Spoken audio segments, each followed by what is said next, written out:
Оройн төргийн үзэгчдээ Тэнгэр телевизийн 7 мэдээллийн хөтөлбөр эхэлж байна. Анхаарлаа хандуулна.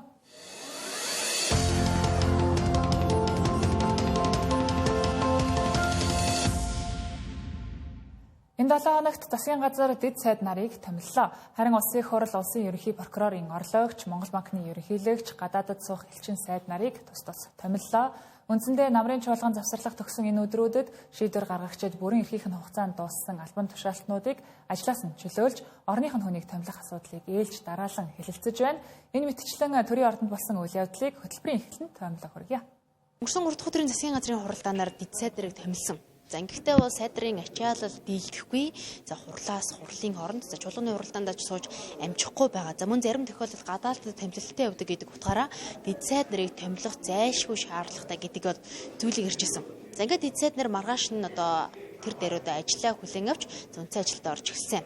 За гэтэл улсын хурлын чуулганы хуралдаан дээр сайд нар орж ирдэггүй хэвээрээ за энэ сайд нарыг одоо төлөөлж одоо ажиллана гэсэн ачааллыг хуваалцна гэсэн дэд сайд нар ч мөн орж ирдэггүй хэвээр байгаа буюу за үндсэндээ энэ дэд сайд нарыг томилсон одоо ашиг нь гарахгүй нэ ямар ч үр дүнгүй байх нэ гэдэг шүүмжлэл улсын хурлын гишүүдийн зүгээс л гарч эхэллээ. За тодорхойлбол өнөөдөр улсын хурлын чуулган нар за улсын хурлын гишүүд алдарч хөлнгийн санаачилсан хуулийн төслийг хэлэлцэх үеэр бол ямар нэгэн сайд нар бол хариулт тайлбар хэлэх за мөн нэмэлт саналаа хэлэх үед бол огт байсангүй. Сайд нь завгүй үед улсын хурлын чуулганд асуултанд хариулдаг их л чухал ажил албан тушаал гэж хэлээд 16 сайд томилсоо. Одоо энэ түгээмэл тархацтай ашигт малтамлын тухай хуулийн нэмэлт өөрчлөлтийг улсын хурлын гишүүн өргөн бариад хэлэлцээд явъя гэхээр тэнцээ бие лав сайд болж харахгүй байна. Уул уурхайн сайд чинь чалга байна. Бөөн зардал чирэгдэл болоод данхар төр бий болгож байгаа томилсон дэд сайд чинь чалга байна.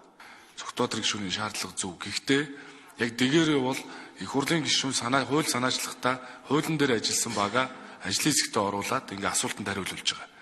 Хэрвээ яам агентлагаас холбогдох албан тушаалтнууд орж асуултанд хариулах хэрэгтэй бол байнгын орон дээр нэрийн энэ чуулган руу оруулж хэрэгтэй.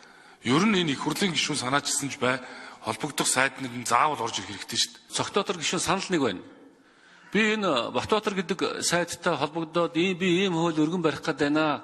Хоёулаа хамтарч ажиллая гээд би одоо байгаль хамгаалах, усны эрхийг хамгаалах хууль санаачилсан гэсэн ингээд гадаадаар яваад олддгүй юм байна лээ. Миний утсыг аваагүй. Мессеж чинь би гадаад үнээс хариу өгсөн. Би бараг байгаль орчны сайдын ажил хийсэн сая. Хэсэг хугацаанд энэ хуулийг хийх гэж. Тэгээ энэ хүн ер нь олдоогүй шүү надад. Би зөвхөн шулуухан хэлчихье. За ийхүү ихнээсээ томилгоотой холбоотой асуудал шүүмжлэл дагуулж дуусаагүй байтал за өнөөдрийн чуулганаар ахин томилгоо илэрхийллээ. Тодорхойлбол улсын ерөнхий прокурорын орлогч Чинбатыг улиран томлох асуудлыг хэлэлцэж улсын хурлаар дэмжигдлээ.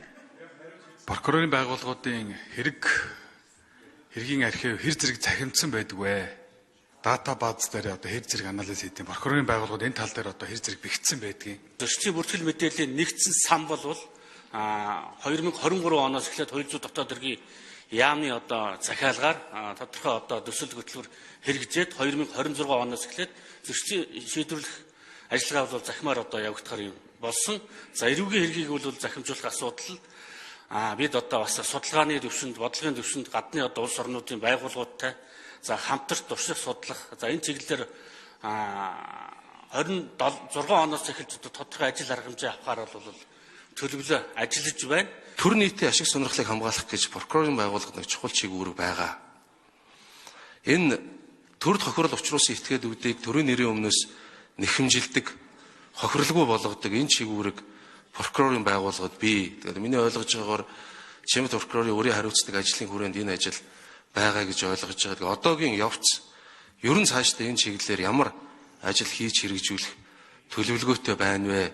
Ямар ахиц дэвшил гаргах вэ гэсэн ийм асуулт байна. 2019 онд төр нийтийн сонирхлыг хамгаалах чиглэлээр прокурорын байгууллага нэг 90 нэхэмжлэл бичиж байсан бол 2024 оны дүн мэдээгээр бол энэ нь 1335 болж одоо 31 дахин одоо нэмэгдсэн.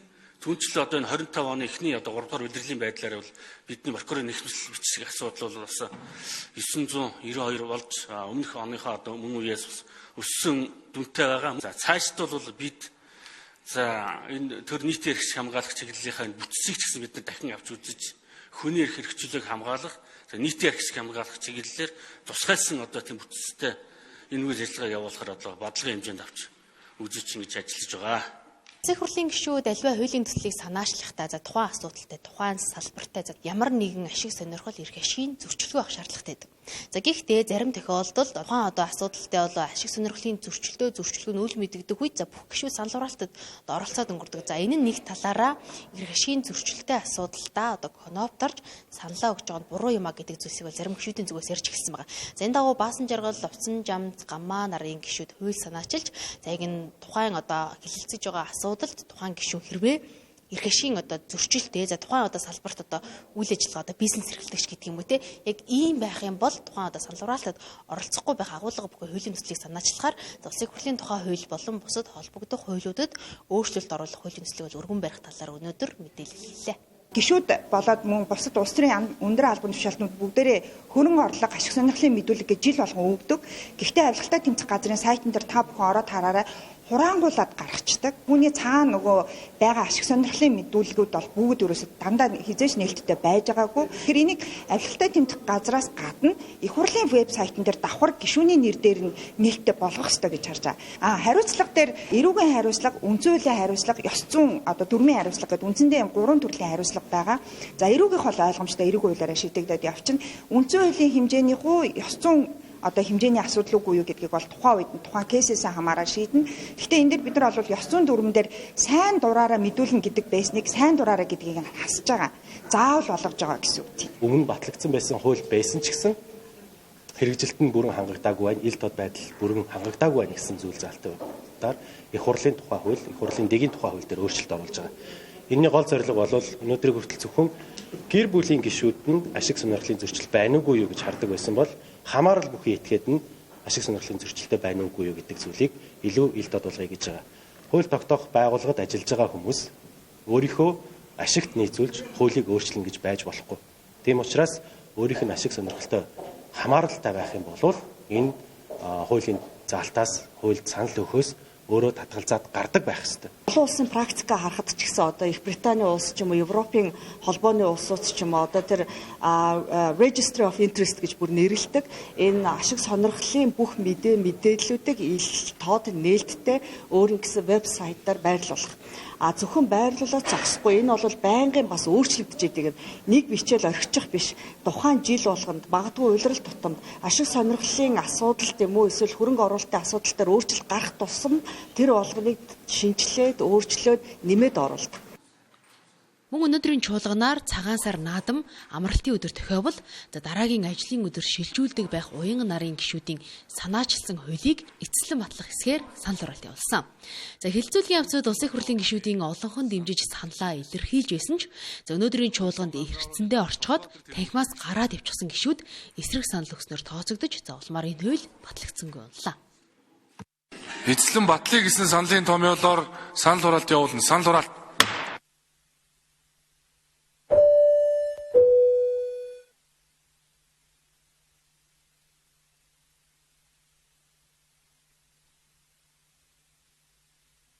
Ардын намын бүлгийнхаа өөрсдөө эцэг бүрдүүл. Хуулийн дагуу хууль санаачлагчид хуулийн төслийг буцаалаа. Өөрсдөө хууль оруулж ирээд өөрсдөө батлуулмаар байвал өөрсдөө эцэг бүрдүүл. Хариуцлага ярих чи бол өөрсдөөсөө хариуцлага нэх. Одоо тэгж бие гуйж ажиллахгүй шүү.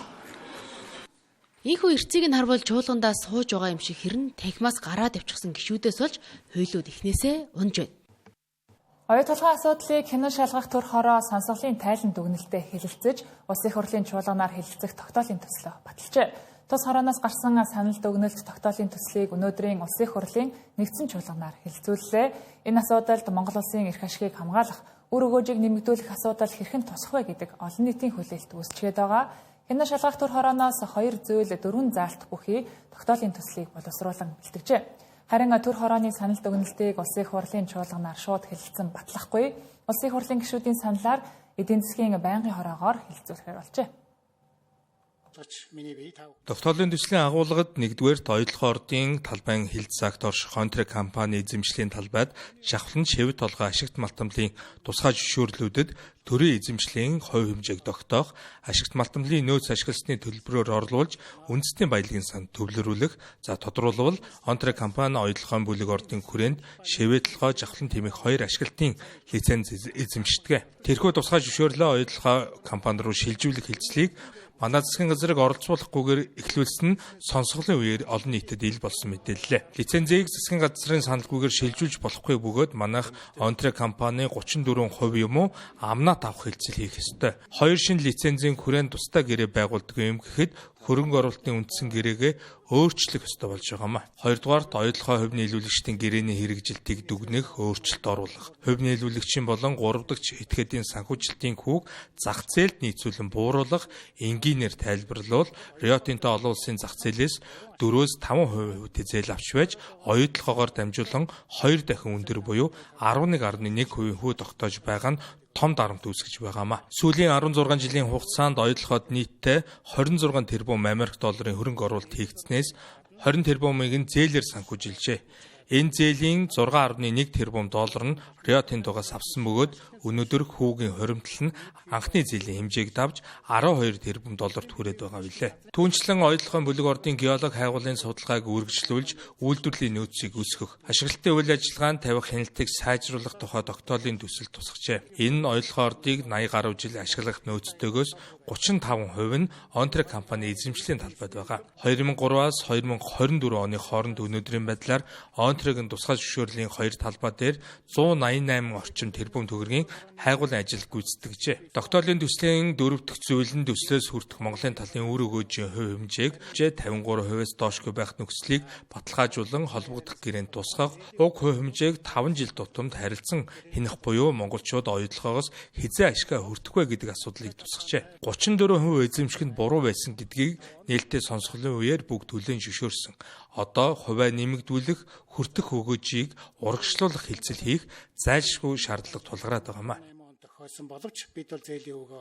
За, улсын их хурлын хяналт шалгалтын төр хороо хуралдаад тайлан дүгнэлтээ гаргаад улсын их хурлын чуулганд танилцуулснаар татан богддог.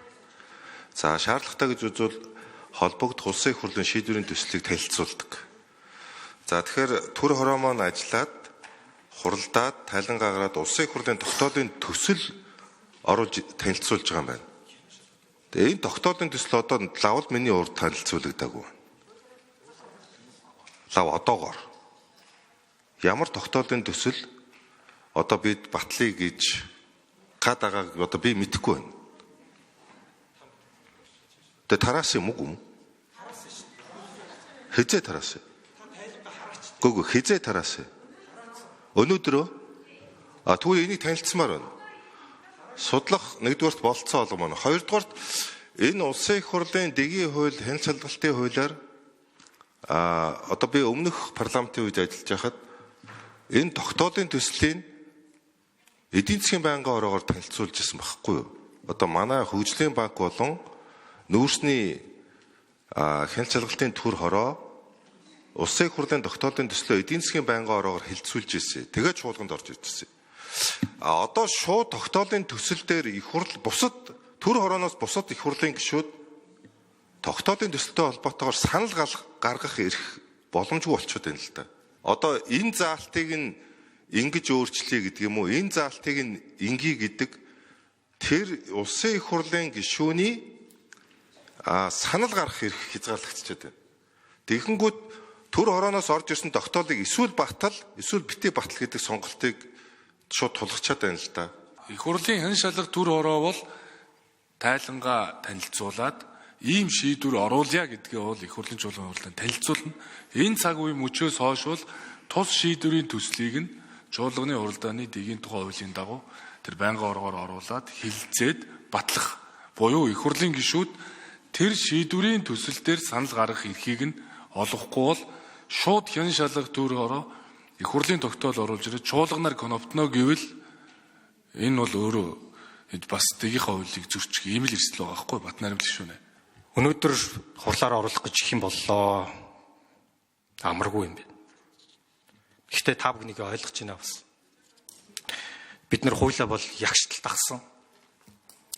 Улсын хурлын хэн шалгалтын тухай хуулиар ер нь хэн шалгалт төр ороо бол зүгээр нэг хуулиар болгосон эрх биш шүү. Энэ үндсэн хуулийн 28-ийн 2-т заасан үндсэн хуулиар болгосон бүрэн эрхээ бид нар хэрэгжүүлсэн. Хэн шалгалтын тухай хуулийн 55-ийн 1 дээр төр хорооны тайлан энэ дээр бол хэн шалгалт төр хороонд холбогдох шийдвэрийн төлөв улсын хурл танилцуулна гэд байгаа юм. Бид нар хуулигаа хүрээнд л танилцуулах гэж оруулж ирсэн. Ойлгон хөрөнгө оруулалт үр ашгийг хэн шалгах төр хорооны дээрх санал дүгнэлттэй улсын хурлын эдийн засгийн банк орооны гишүүд танилцаж, улмаар улсын хурлын нэгдсэн чуулганаар хилцснээр эцсийн тогтоолын төсөл батлагдах юм а.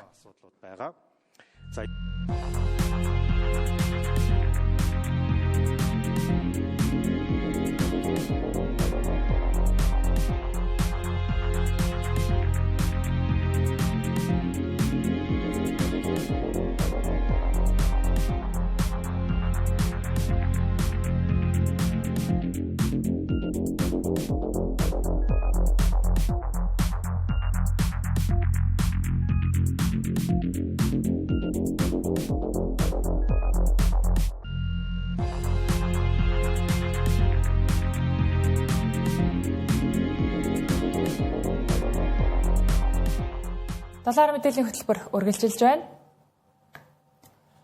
Хөрсөн дээр буух гэж олон жил болсон метро дүүжин тээвэр зэргийг сэлбэрчид төв талбайд мөсөөр урлаж байна. Үүнийг гардан хийхээр 20 гаруй сэлбэрчин хасах 20 хэмээн хөөдөнд өдөр бүр бүтэн 12 цаг ажиллаж байна. Энэ үйл ажиллагаанд оролцож байгаа зураач Алтан Шайгааг бид доллар мэдээллийн хөтөлбөрөөр онцолж байна. Түүний хувьд мөсөн метро болон дүүжин тээвэр хийх ажилд оролцохоос гадна өөрөө гардан 12 жилийн амьтдыг мөсөөр урлаж байна. Энэ бол мөсөөр хийсэн метроны сүр. Үүнийг хийхэд гар бие оролцож буй залуу бол Алтан Шагаа. Түүний хувьд метро дүүжин тээврээс гадна 12 жилийн амьтдыг урлах үүргийг авчээ. Гадаа хасах 20 хэмээн хүүтэнд 5 дахь өдрөө төв талбайд мөсөөр янз бүрийн бүтээлүүд урлаж ажлынхаа талыг нь нуулжээ. Тухайлбал нэг амьтныг урлахад 3-аас 4 хоногийг зарцуулдаг байна. Маш нарийн хийцлэл гаргаж ур чадвар шаарддаг учраас бүтэн 12 цагийн турш гадаад зогсож эдгээр бүтээлүүдийг хийдэг. Мөсөн өөрөөсөө хүчил төрөх чихээр ялгаруулдаг учраас хүний биед эерэг нөлөөтэй гэдгийг уран бүтээлч онцоллоо. Мөсөө нуураас өсөд авдаг байхгүй. Нуураас өсч аваад тэгээд ийм том том блокууд ирээд тэгээд блок дээр зураг гаргаад тэгээд зураг скетчэнд аваад юм дээ. Ер нь мөсөн бүтээл хийдэг олон байгаа. 30 гаруй уран бүтээлч байгаа. Ер нь бүгд энд мөсөөр юм гээл. Тэгээд дэлхийн олон улсын тэмцээнүүд явдаг. Манайхан ч ерөөсөө дандаа голцоо гран при энтрийг авдаг. Юу харбинд хийжсэн цасан баримлын тэмцээнд нэг гран при авдаг жил. Нөгөө нэг Австралийн төмөр болсон шүү дээ. Австрийн үндэсний шатаа тэгээд тэрний зэдэлтэй бүтээл хийжсэн. Тэр бүтээл бас нэг гран при авчихсан болов тэр. Анхны дэлхийн авраг гээд тэрэндээ бас илүү дуртай байдаг да.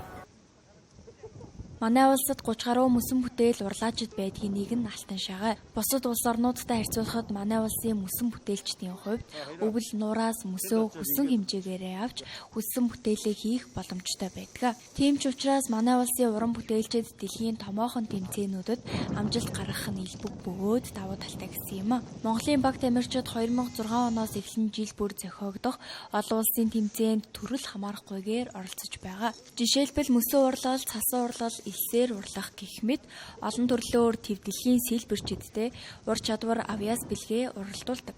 Гэвч гадаадын томоохон тэмцээн уралдаанд эх орноо төлөөлөн оролцоход засгийн газар болон салбар яамнаас дэмжлэг үзүүлдэггүй. Өнөөдрийг хүртэл хувь уран бүтээлч өөрийн мөнгөөр тэмцээн уралдаанд оролцож амжилт гаргажээ.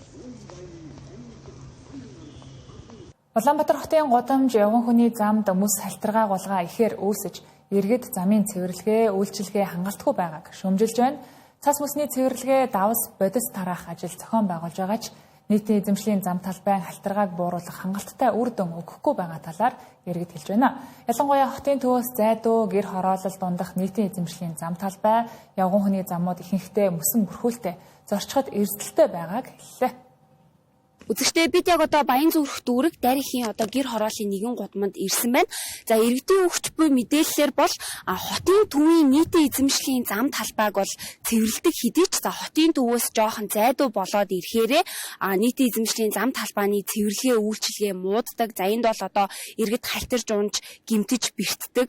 За мөн дээрээс нь 10 сар гараад эхлэхэд л одоо жоохон цэвэрлэгээ үйлчилгээ үзүүлж байсан бол одоо ингээд 2 сарын дараа бол цэвэрлэгээ үйлчилгээ үзүүлэх нь огт багассан. За огт харагдахгүй байгаа гэдэг мэдээллийг өгч байгаа юм аа. Зарим цэвэрлэдэг зөндөө голж ирсэн. Тархиараа сатсан тий. Бүр амар хэвчээсээ ингээд дээрээс явахт л ерөөсөө унчих гад ерөөсөө явж чаддаг. Биний юм чүүчээсээ юм байна. Зүгсүр өөдөө нэг орой нэг яндангийн хүсэд штеп. Яндангийн хүсэн айгүй их хүсч. Яг энэ одоо уруух хүсүүд дээр л айгүй их байдаг. Оройн цагаар. Одоо энэ явгууны зам айгүй муу цэвэрлэгээд штеп. Яг нэг улсын харьяанд байгаа түүхэн айгүй сайн цэвэрлэдэг штеп. Энэ хувь түүхэн яагаад тэгдэм байгаа бүгдээрээс айгүй муу цэвэрлж байгаа шүү. Илүү урд угтчлээсээ илүү байна. Явхад айгүй хэцүү. Бүгд охтуудтай ялангуяа нөгөө юугаар арай мараа гэрэл юм зарим хасарч энэ улгаан бол айгүй хэцүү. Тэгээд уул хаана яг л гэсэн ч тэгээд болохгүй юм шиг. Тэрэл яваад байгаа юм шиг. Өвөрцөнгөл юм байдаг шүү. 10 сар гараад нэлээд хэсэг нэг бужигч. Тэгэл одоо таг болчихлоо ш. Болохгүй юм байна. Юу ахгүй ингээд ажилчтай биш болохгүй байна. Юус цаанаас арга хэмжээ аваач болохгүй. Тухайлбал Баян зүрх дүүрэг бол нийслэлийн томоохон дүүргийн нэгэ. За энэ дүүрэг нийслэлийн нийтийн эзэмшлийн зам талбайн дийлэнх хувийг эзэлдэг. Нийтийн эзэмшлийн зам талбайн мөс цэвэрлэгээ хангалтгүй байгаа талаар тодруулахад дараах тайлбарыг өглөө. Цэвэрлэгээ нь өөрөө би өмнө хэлсэн тийм ээ 3 сая 350 м квадрат чинь өөрөө маш том хэмжээ байхгүй. Тэгэхээр нэг өдөр бүх замууд дээр нэгэн зэрэг цэвэрлэгээ авах боломжгүй. Манай одоо замууд дээр байгууллагууд дээр замууд дээр ажиллах одоо ирэм тогтоосон байдаг. Нэгдүгээр за цас орсон үед нэгдүгээр ирэмбийн замууд дээр авах арга хэмжээ. Цэвэрлэгийн дээр ч гэсэн эхний ээлжинд гол одоо магистрал замуудыг авна. Хоёрдугаар ээлжинд орон сууц одоо туслах замуудыг авна. Гуравдугаар ээлжинд туслан ногоон бус гэр хорооллын дундх замууд гэдэг ч юм уу те. Ингээ үйлчлэлтэй байдаг учраас иргэдэд нөгөө төвд илүү цэвэрлээд идэг.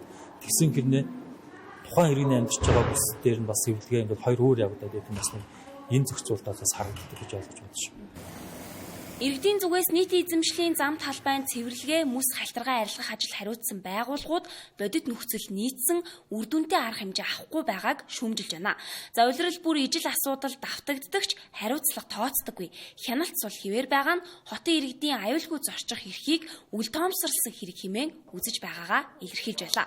Хэрв цэвэрлэгээ үйлчилгээний чанар хүртээмжийг бодитоор сайжруулахгүй бол нийтийн эзэмшлийн зам талбай иргэдийн амь нас эрүүл мэндэд занал хийлсэн орчин хിവэр гэдгийг онцолж байна. Хөтний улиралд гэрийн дулаан алдагдлыг хэрхэн шийдэх вэ гэдэгт бид улсаараа олон жилийн турш бодлоо бэлчээж шийдэл эрэлхийлж байгаа билээ. Тэгвэл нарны сэргээгт хэрчим хүчээр дулааныг нь бүрэн шийдсэн Сити гэрийг бүтээгчид дулаан алдагдлыг бууруулахын тулд яндангаа буулгах шийдлийг санал болгож байна.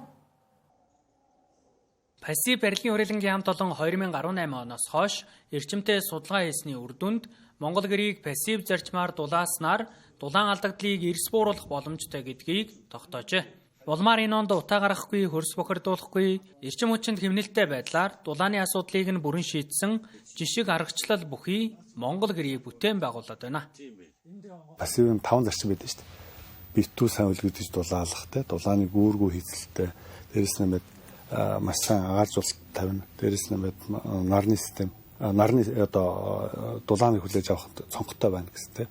Энэ зарчмуудыг бүрэн ашиглаад барихаар гэр бол эрс дулаан алдагдал багтаа болчих. Сургууль цэцэрлэг нийтийн одоо эрүүл мэндийн төв гэх юм уу хөдөө орон нутгад байж байгаа асуудлыг шийдэж чадахгүй байгаа барилгын төсөв хүрэлцэхгүй байгаа ийм тохиолдолд бол энэгээр шууд шийдэх боломжтой. Улаанбаатарт байж байгаа 100-аад мянган монгол гэр байлаа гэж үзэхэд бүгдээрийнх нь суурийг дулаалахад л эрчим хүчний одоо зарцуулалт 50% буурах юм билээ. Бүгд буураа дулаалд сурья тий. Одоо монгол гэр хууч уламжлалаар буураа дулаалд сурчхал юм бол нэг алхам урагшилж байгаа гэсэн үг байхгүй. Монгол гэр бол нэг өвөлдөө дор хэж нэг 2.5 сая төгрөгийг шатаачдаг. Дээрээс нэмээд улсаас бид нүүрсэнд одоо татаас олгодог штэ. асар их 80-аас 85% татаас олгож байгаа тийм. Энэ их мөнгө зүгээр шатаалч чинь гэдэг утгаараа энийг бол тодорхой хэмжээний бодлогоор энэ ногоон зээлд хамруулаад Монгол гэрийг дулаалгах юм багцыг санал болгох хэрэгтэй юм билээ. Дээрээс нэмээд нарны систем юм уу тийм. Энэ гэрийн хувьд бол яг зүгээр хамгийн хямдхан байдлаар зүгээр 5 хантай ердийн 4 хантай гэр байсан. Нэг 5 сая 500 мянган төгрөгийн бүх ажлын зардал нь ороод энэ гэрийг юм дулаан байлгах юм нөхцөл бүрдэж байгаа.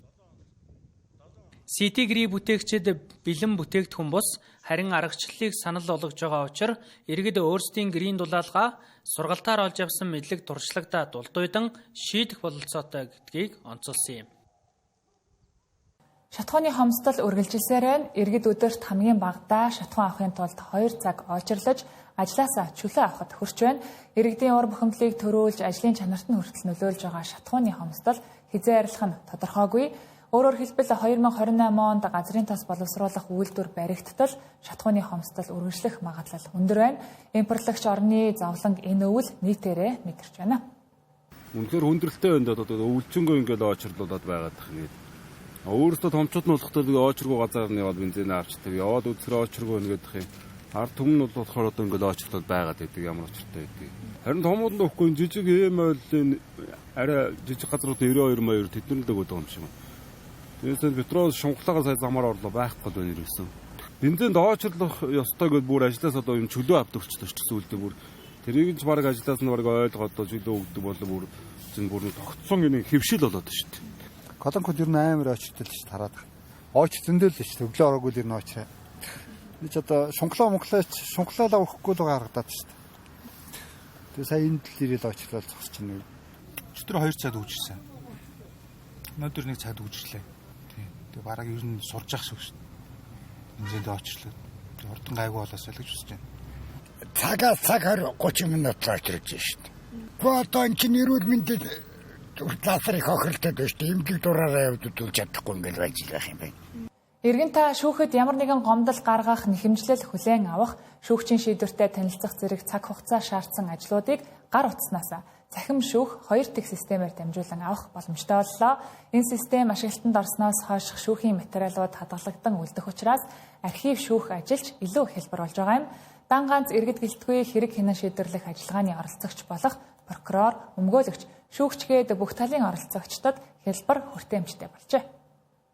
Жишээлбэл энэ системээр иргэд өөрт хамаарах шүүхийн маргаанаа хаана ямар шатанд явж байгааг хянах, за шүүхээс гарсан шийдвэр шүүх хурлын тэмдэглэл өмгөөлөгчдийн мэдээлэлтэй танилцаж өмгөөлөгчөө сонгох зэрэг боломж нэгднэ. Харин өмгөөлөгчдийн хувьд хамгийн их тулгамдсан асуудал болох шүүх хурлын давхцлаа харж хянахад шийдэл болж байгаа гэлээ. Мөн өндөр настай иргэд болон хөгжлийн бэрхшээлтэй иргэд энэ системийг ашиглах боломжгүй бол шүүхийн ерөнхий зөвлөлийн цахим шүүх хариуцсан ажилтны тусламжийг авах боломжтой байна. Түвшин сайжруулах үйл ажиллагаа маань явагдаж байгаа. Тэгээд болсон тохиолдолд бид нэр за хэрэглэх боломжтой гэдэг агуулгаа харна. Тэгэхээр нөгөө шүүхэд маань бүх зүйл маань одоо нээлттэй байна гэсэн үг. Жишээлбэл шүүх хурлаан дээр орсон тохиолдолд шүүх хурлаанаас гарсан шийдвэр, шүүх хурлааны тэмдэглэл гэдэг одоо шүүхээс хурж ирээд авъя гэсэн асуудал ерөөсөө байхгүй шууд өөрөө өөрийнхөө одоо дан системээр холбогдоод одоо ийм Монголиа руу одоо нэвтэрдэг штэ тий. Тэрүүнтэй адилхан дан системээр холбогдоод хэмжлээ гаргаад явах бүрэн боломжтой. Шүүхийн одоо захимжлтыг эхлээд ярихад бол 1990-ад оноос хойш ярина. За гэхдээ энэ үеэс хойш бол ихэвчлэн бүртгэлийн системүүд байсан бол энэ удаагийн манай шинэ систем бол за иргэд олон нийт шүүхэд өөрснөө орон зай цаг хугацаанаас үл хамааран шүүхэд хэмжлээ гаргах мэдүүлэх энэ боломжийг энэ цахим технологиг ашиглаж бүрдүүлж байгаа юм. Тэгэхээр цахим хавц төр бий болно. За иргэд олон нийт өөрсдөө цахимаар одоо өөрийнхөө нотлох хоримд бүх одоо хэргийн материалтайгаар танилцаад явах ийм боломжтой. За энэ нь бол нөгөө талдаа бас шүүхийн үйл ажиллагаа иргэд олон нийтэд илүү ойртож, илүү хүртээмжтэй болох ийм үндэс нөхцөл бүрдэж байгаамаа гэсэн үг. Хамгийн гол нь энэ шүүх байгууллага маань бусад одоо шүүх эрхэмлэн болон одоо хууль сахиулах байгууллагуудтай интеграцчлал хийгээд хоорондоо харилцан мэдээллийн солилцох ажиллагаа ингээ эхлээд явж байна. Одоо 22-оос эхлээд зөрчлийн зарим хэрэг талсан сэргийлэх арга хэмжээний асуудлууд бас яг энэ цахимаар одоо явагдах энэ боломж нь бүрдсэн байгаа. Түүнээс гадна хамгийн чухал нь өмгөөлөгч сонгож авах. Одоо өмгөөлөгчийн бүх мэдээллүүдийн цахим системд байршин өмгөөлөгч сонгож авах. Сонгогдсон өмгөөлөгч өөрсдийнхөө бүртгэлээр дамжуулаад энэ цахим хавцтай хэрэгтэй танилцах энэ боломж боломжууд бас нэгдэж байгаа. Цахим шүүхийн нэгдсэн систем нэвтэрснээр шүүхийн үйлчилгээ ил тод шуурхай иргэнд ойр болж хэрэг хянан шийдвэрлэх ажиллагаанд оролцогч бүх талуудын цаг хугацаа зардлыг хэмнэх бодит нөхцөл бүрдэж байна. Цаашид системийг үе шаттай сайжруулж хэрэглэгчдэд ээлтэй байдлыг нэмэгдүүлснээр шүүхийн үйл ажиллагааны хүртээмж үр нөлөө улам дээшлэхийг албаныхан онцоллоо.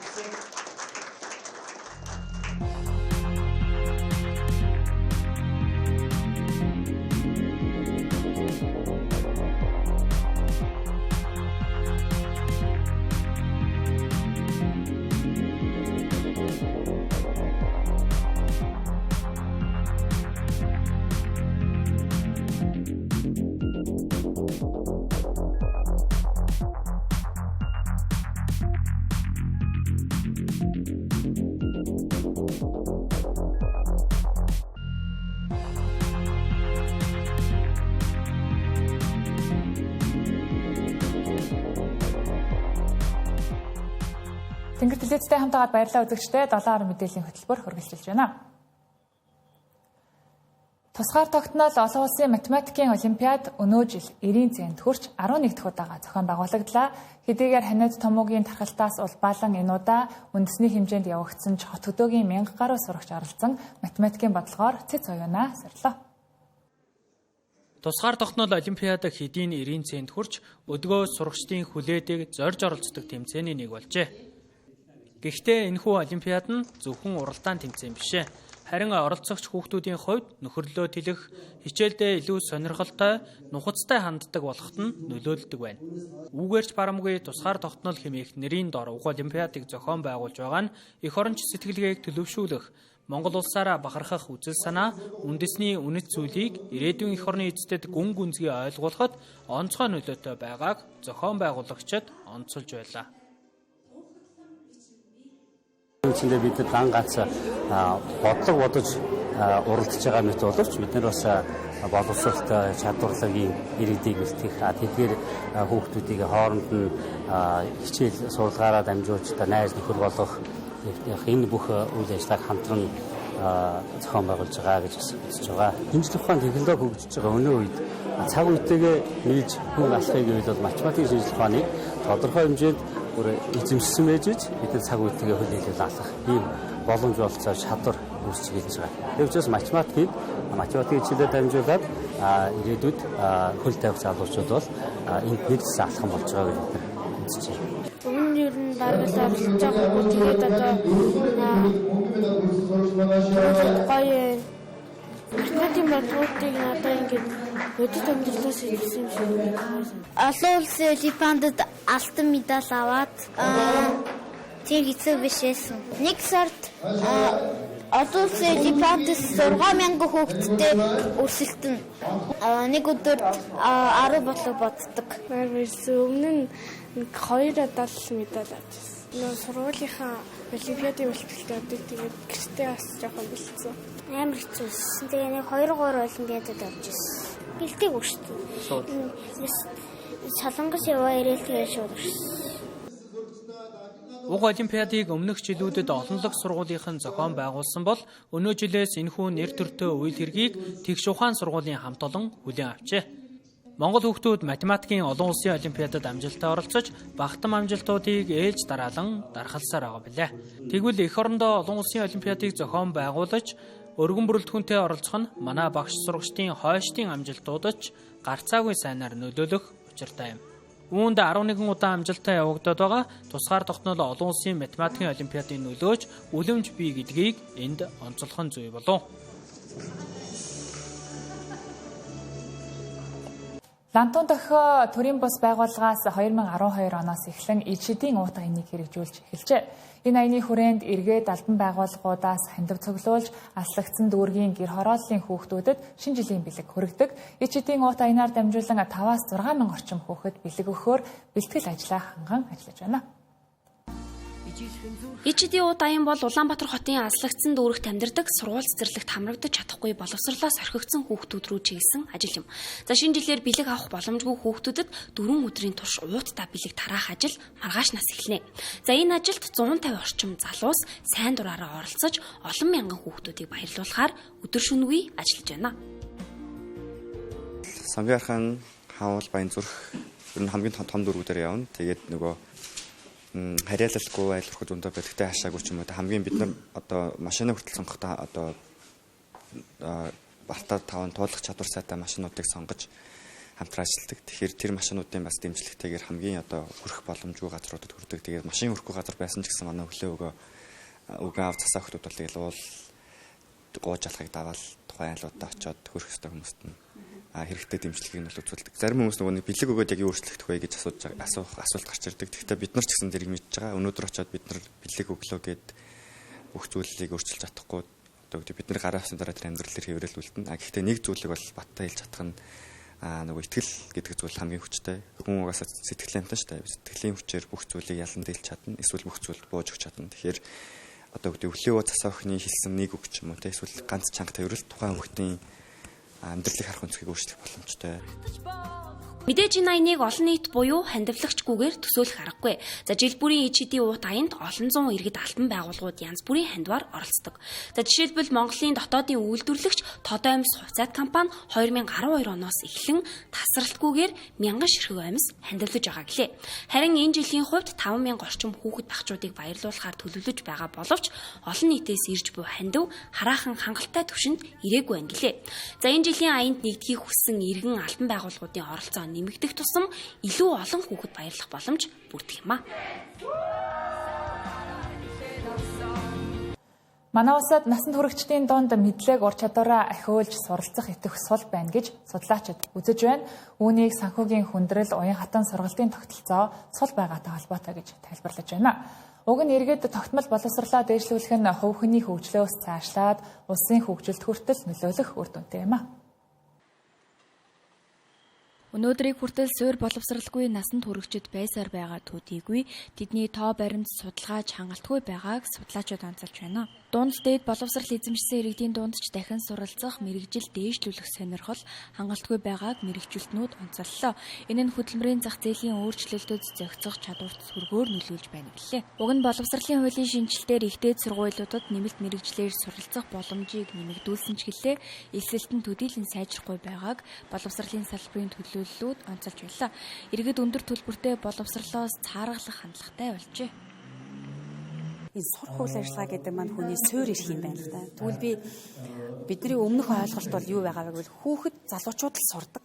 Насанд хүрсэн хүмүүс сурдаггүй гэдэг ойлголт байгаа юм байна. Тэгвэл бид нар энэ насанд хүрэгчдийн суралцахыг хувирхан өөрчлөгөө гэдэг байгаа маань би тэдэнц наснда сурах боломжтой юм байна. Нөгөө талдаа миний сурах хэрэгцээ надад тулгарсан байгаа бол төр бодлогоор насанд хүрэгчдийн сурах эрхийг нь хангах үйлчилгээг үзүүлэх ёстой байна гэдэг гол концепцэл энэ баримт бичгийн онцлог байгаад байна. Харин олон улсад насанд хүрэгчдийн боловсролыг амжилттай хөгжүүлсэн сайн туршлагууд бий. Финлянд улсад насанд хүрэгчдийн боловсролыг төрөөс нь бүрэн дэмждэг бөгөөд иргэд насан туршдаа үн төлбөргүй эсвэл хөнгөлөлтөө сургалтад хамрагдах боломжтой. Ажил хийж байх хугацаанд суралцах, орой амралтын өдрөөр болон зайны сургалтыг өргөнөөр зохион байгуулдаг нь иргэдийн оролцоог нэмэгдүүлжээ. Бүгд найрамдах Солонгос улсад төр хувийн хвшлийн хамтын ажиллагаанд тулгуурласан насанд хүрэгчдийн сургалтын тогтолцоо хөгжсөн. Ажил олгогчид ажилтнуудаа дахин сургах, мэрэгшүүлэхэд идэвхтэй оролцож, төрөөс татврын хөнгөлөлт үзүүлдэг нь үр дүн үзүүлжээ. Бодиттой үүлүүд хийж суралцдаг. Насанд хүрсэн үеэр нь онол хичээл заалгаж сурахаас илүү бодит үйл ажиллагаа зохион байгуулангаа суралцах. Тэр нь амьдралд нь чирэгтэй тухайн орон нутгийнхаа хөгжилд ч хувь нэмэр оруулсан байхаа. Ийм үйл ажиллагаануудад оролцож сурах боломжийг олгодог Японы туршлага байна.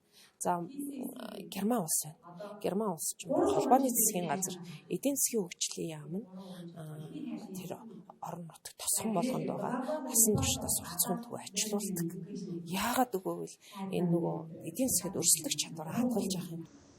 Харин манай улсад насан туршидад зориулсан уян хатан хүртээмжтэй сургалтын тогтолцоос бол ялангуяа хөдөө орон нутагт бараг байдаггүй нь дахин суралцах боломжийг хаах нэг шалтгаан болжээ. Мөн нас агсан хойноо сурах хэрэггүй гэх нийгмийн хандлага хэвээр байгаа нь сурах боломжийг хязгаарласаар байгаа юм а. Судлаачид энэ чиглэлд бодит алхам хийхгүй бол хүний нөөцийн чадвар, хөдөлмөрийн зах зээлийн өрсөлдөх чадвар буурах, эрсдэл улам нэмэгдэн гэж үзэж байна. Түүнчлэн сургалтын уян хатан хэлбэрүүдийг өргөжүүлэх шаардлагатай гэж үзэж байна. Насан туршид танхимаар сурахаас илүүтэй цахимаар болон бодит практикт суралцах сонирхол өндөр байдаг гэлээ. Тэнгэр телевизийн 7 10 мэдээллийн хөтөлбөр танд хүрэлээ. Анхаарал хандуулсанд баярлалаа.